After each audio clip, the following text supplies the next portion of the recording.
Bom, a gente tem uma sistemática para falar da prova pericial na arbitragem, que ela envolve um conhecimento que envolve o direito, a engenharia e a contabilidade. Quando a gente fala contabilidade, a gente está envolvendo aí as ciências econômicas em geral, né? Inclusive a economia, que é uma ciência humana, mas que também, em algumas arbitragens, com maior frequência a gente vê engenharia e contabilidade, mas muitas vezes a gente tem questões econômico-financeiras.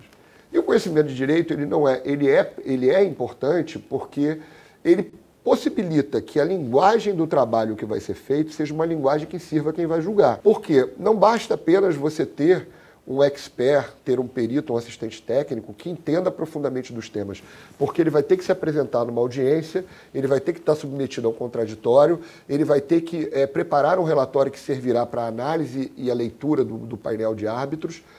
E é claro que quanto mais isso for feito de forma própria para a linguagem e para o modus operandi de um tribunal arbitral, melhor será.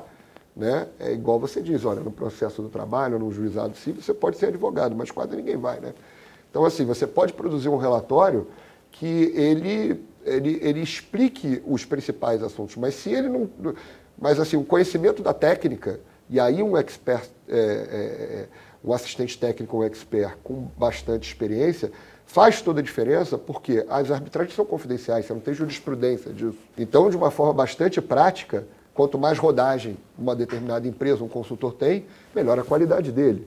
Isso vai fazer diferença na hora do third party finance, porque ele vai querer estar com um parceiro que diminua o risco dele de perda por questões fora da análise que ele fez. Eu tenho um bom direito, eu fiz uma boa análise.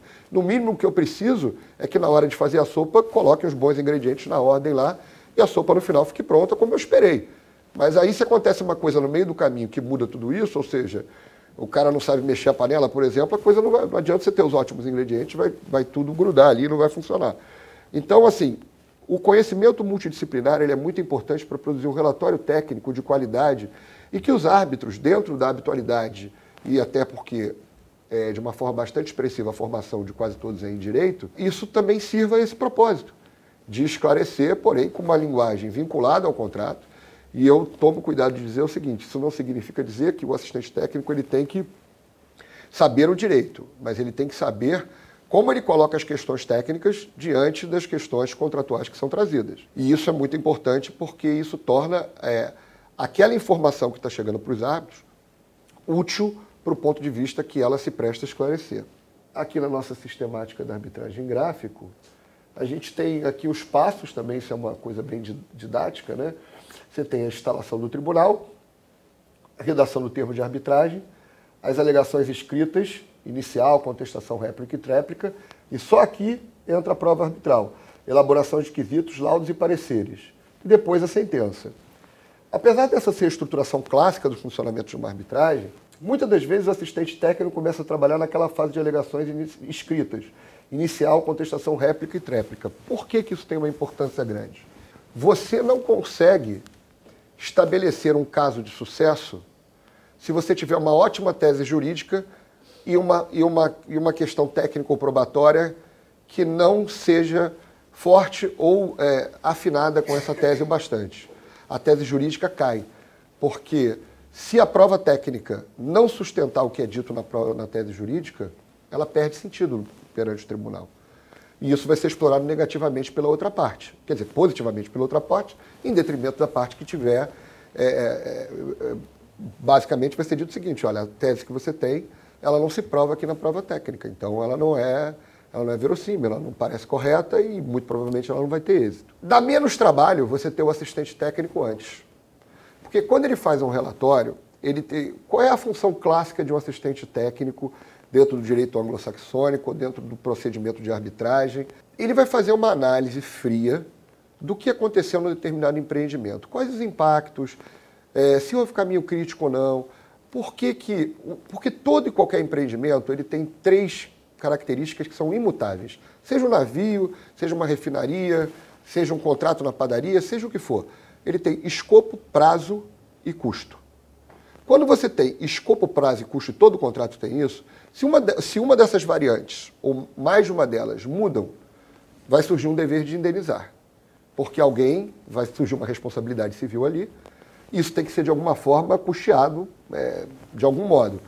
Quando a gente faz uma obra dentro de casa, a gente resolve isso pagando uma extensão lá do pequeno empreiteiro.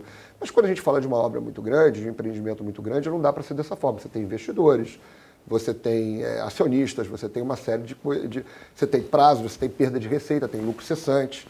Então, quando a gente imagina um FPSO, que é um navio plataforma, ou imagina uma refinaria, fica claro entender que se você tem uma obra feita a preço global e ela não termina ou no custo, ou no prazo, ou no escopo, tem algum desequilíbrio aí que tem que ser visto. Normalmente, quando o advogado recebe o caso, ele recebe uma visão do cliente. Eu nunca vi um cliente que chega em um escritório de advocacia dizendo que não tem razão. Até deve existir, mas eu nunca vi. E é claro que o advogado também precisa acreditar nisso de boa fé, mas ele precisa, para estruturar a defesa dele com maior clareza, e até para, por exemplo, convencer um third party finance, ter todos os elementos à mão. É muito mais lógico você ter alguém independente que te diga o seguinte, olha, ou chancela aquela visão, ou não chancela, e trazer talvez uma tese, um relatório, que seja o primeiro trabalho para o advogado entender o que aconteceu no caso. E aí montar a tese e buscar a melhor defesa para o cliente. Então, acho que esse papel é um papel interessante e que hoje a gente já vê uma modificação de trazer o assistente técnico para esse momento anterior, justamente para não ter muitas idas e vindas e ficar escrevendo e reescrevendo a peça com base no que vai surgir da prova técnica. Basicamente, isso a gente comentou, que é a questão dos profissionais especializados, os conhecimentos técnicos específicos, né?